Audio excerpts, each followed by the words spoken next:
Hello, welcome to my channel. In this video, I'll be showing you how I personally view market indexes using Google Finance and how I keep track of overall market performance.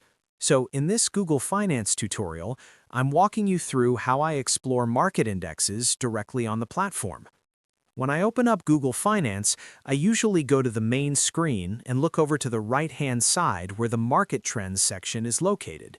From there, I select the Market Indexes option to access a broader view of global markets. Once I'm on that page, I can see a wide range of indexes from different regions around the world. For example, in the Americas, I'm able to view major indexes like the S&P 500, Dow Jones, NASDAQ, and Russell. These indexes give me a quick understanding of how the overall market is performing, rather than focusing on individual stocks. If I want to expand my view, I can also check regions like Europe, the Middle East, Africa, and the Asia-Pacific. This helps me stay informed about global economic trends and how different markets are reacting to news, events, and economic data. It's especially useful for comparing performance across regions and identifying broader patterns.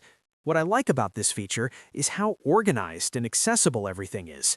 I can easily explore more indexes within each region and get a clearer picture of the global financial landscape without needing advanced tools. So yeah, that's how I view market indexes on Google Finance. It's very simple, very straightforward, and a great way to stay updated on overall market direction. Thanks again for watching, and I hope this video helps. Don't forget to like, subscribe, and I'll see you in the next one.